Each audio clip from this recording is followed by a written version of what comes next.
Benvenuto in Esercita l'italiano con le storie. Sei pronto a esercitarti con l'italiano e diventare più fluente? Iniziamo. C'era una volta un re la cui regina aveva capelli che sembravano d'oro puro e una bellezza che non aveva paragoni nel mondo. Purtroppo la regina si ammalò e, sentendo che stava per morire, chiamò il re. Gli disse: «Promettimi che non ti risposerai mai più, a meno che non trovi una moglie bella come me e con capelli dorati come i miei». Il re, colmo di tristezza, le promise. Dopo aver udito queste parole, chiuse gli occhi e morì. Il re era distrutto e non pensò a risposarsi per molto tempo. Alla fine, i suoi consiglieri dissero: «Non può andare avanti così. Il re deve risposarsi affinché possiamo avere una regina». Così inviarono messaggeri per cercare una sposa bella come la defunta regina. Tuttavia, non c'era nessuna principessa al mondo tanto bella e, anche se ce ne fossero state, nessuna aveva capelli dorati. I messaggeri tornarono a casa a mani vuote. Il re aveva una figlia che era bella quanto sua madre e aveva gli stessi capelli dorati. Quando crebbe, il re la guardò e vide che assomigliava alla sua defunta regina. Disse ai suoi consiglieri: «Non posso sposare mia figlia. È identica a mia moglie. Se non la sposo, non troverò nessun'altra, e voi dite che deve esserci una regina». I consiglieri furono scioccati e risposero: «Dio ce ne scampi. Un padre non può sposare sua figlia. Sarebbe un peccato terribile». Anche la figlia rimase scioccata, ma sperava che il re cambiasse idea. Gli disse: «Prima di sposare qualcuno, ho bisogno di 3 vestiti, uno d'oro come il sole, un altro d'argento splendente come la luna e un terzo che brilli come le stelle. Voglio anche un mantello fatto di 1000 tipi di pelliccia, con ogni animale del regno che dà un pezzo della propria pelle». Pensava che questo lo avrebbe fatto dimenticare di sposarla. Ma il re ordinò ai migliori artigiani del regno di realizzare i 3 vestiti, uno d'oro come il sole, uno d'argento come la luna e l'ultimo che brillava come le stelle.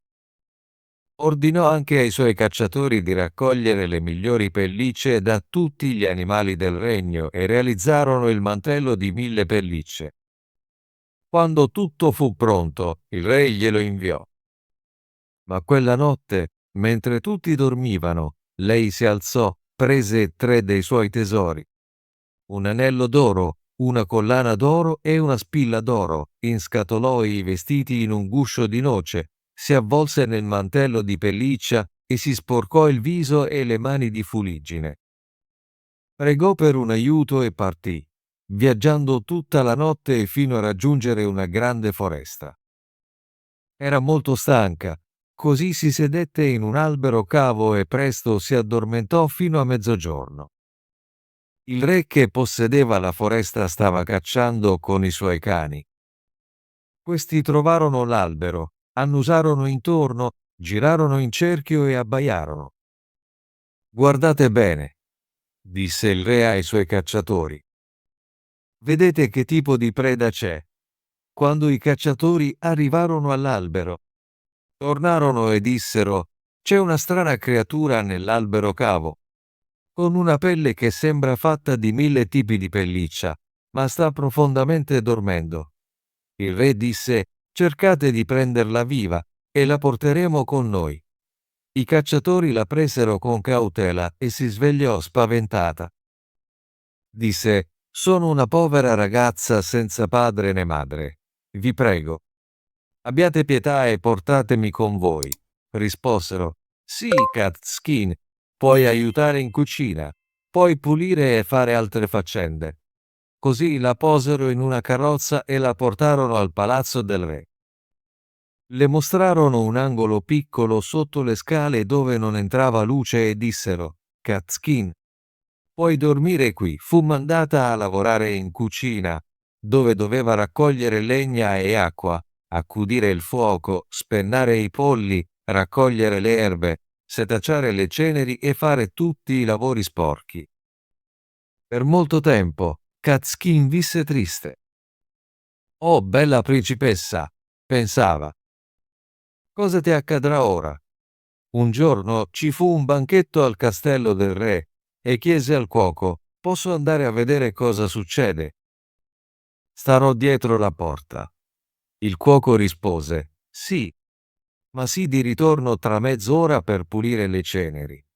Così prese la sua lampada, andò nella sua piccola stanza, si tolse il mantello di pelliccia, lavò la fuliggine dal viso e dalle mani, rivelando la sua bellezza come il sole che brilla tra le nuvole. Aprì il suo guscio di noce e tirò fuori il vestito che brillava come il sole, e poi andò al banchetto. Tutti le fecero strada perché nessuno la riconobbe. Pensavano che dovesse essere una principessa. Il re si avvicinò a lei, le prese la mano e ballò con lei, pensando: «Non ho mai visto nessuno di così bello». Dopo il ballo, lei fece un inchino e scomparve prima che il re potesse trovarla. Le guardie al cancello del castello furono chiamate, ma non avevano visto nessuno. In verità era tornata in fretta nella sua piccola stanza, si tolse il vestito, si sporcò di nuovo il viso e le mani e indossò il mantello di pelliccia per diventare di nuovo Catskin. Quando tornò in cucina e iniziò a pulire le ceneri, il cuoco disse: «Lascia perdere per domani e scalda la zuppa del re. Voglio andare a dare un'occhiata, ma stai attenta a non far cadere un capello, o non mangerai mai più». Appena il cuoco se ne andò, Catskin scaldò la zuppa del re e tostò una fetta di pane nel miglior modo possibile. Quando fu pronta, cercò nella sua piccola stanza il suo anello d'oro, lo mise nella zuppa e, quando il ballo finì, il re ordinò che la sua zuppa venisse portata. La gradì così tanto che pensò fosse la migliore che avesse mai assaporato. Quando trovò l'anello d'oro sul fondo, chiamò il cuoco. Il cuoco, terrorizzato, disse a Catskin: «Devi aver lasciato cadere un capello nella zuppa. Se è così, ne avrai delle conseguenze». Si presentò davanti al re e disse che era lui a aver cucinato la zuppa. Ma il re rispose: «Non è vero. Era meglio della tua cucina». Il cuoco ammise: «Non l'ho cucinata io, l'ha fatta Catskin». «Allora portatemi Catskin», disse il re. Quando arrivò le chiese: «Chi sei?» Lei rispose: «Sono solo una povera ragazza senza genitori». «Come sei arrivata nel mio palazzo?» chiese. «Non faccio nulla di utile», disse, «eccetto essere una serva e ricevere stivali e scarpe tirati addosso». «Ma come hai fatto a mettere l'anello nella zuppa?» insistette. Lei non rivelò nulla riguardo all'anello, così il re la rimandò ai suoi compiti. Alla fine ci fu un altro banchetto e Catskin chiese di nuovo al cuoco se poteva andare a vederlo. «Sì», disse lui, «ma torna fra mezz'ora per cucinare la zuppa preferita del re». Lei corse rapidamente nella sua stanza, si lavò e indossò il vestito d'argento come la luna. Quando entrò, sembrando una principessa, il re fu felice di vederla di nuovo e ballò con lei. Dopo il ballo, lei svanì senza farsi notare, tornò in fretta alla sua stanza e tornò a essere Catskin per cucinare la zuppa. Mentre il cuoco era via, fece cadere la sua collana d'oro nella zuppa. Quando il re la assaporò, la gradì tanto quanto prima. Chiamò di nuovo il cuoco, che dovette ammettere che Catskin l'aveva cucinata. Fu riportata dal re, ma continuò a insistere di essere solo una ragazza destinata a ricevere stivali e scarpe tirati addosso. Quando il re si preparò per un terzo banchetto, accadde esattamente come prima.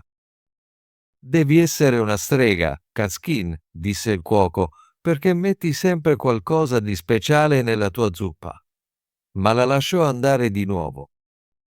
Questa volta indossava il suo vestito che brillava come le stelle.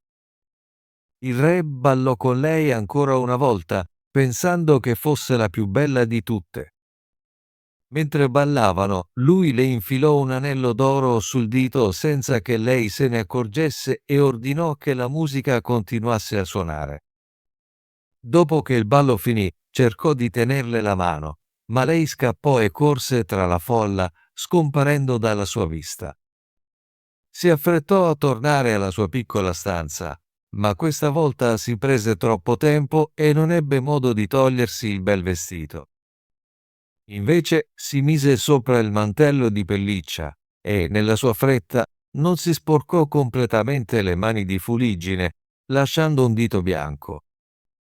Quando entrò in cucina per cucinare la zuppa, aggiunse la spilla d'oro al piatto proprio mentre il cuoco se ne andava. Anche questa volta il re, soddisfatto della zuppa, ordinò che Kazkin venisse da lui. Questa volta notò il suo dito bianco e l'anello che le aveva messo mentre ballavano. La afferrò per la mano, cercando di trattenerla. Quando lei cercò di tirarsi via, il suo mantello scivolò un po', rivelando il vestito scintillante sotto. Lui le tolse il mantello e i suoi capelli dorati e la sua bellezza divennero visibili. Non poté più nascondersi. Si lavò la fuliggine e le ceneri dal viso, rivelandosi come la principessa più bella del mondo. Il re disse: «Sei la mia amata sposa, e non ci separeremo mai più». Celebrarono un grande matrimonio, un giorno di gioia come nessun altro in quel regno o in qualsiasi altro luogo. Ottimo lavoro! Vuoi esercitarti con l'italiano e diventare più fluente? Iscriviti e attiva la campanella delle notifiche per non perdere nessuna delle nostre storie gratuite in italiano. Ci vediamo nel prossimo video.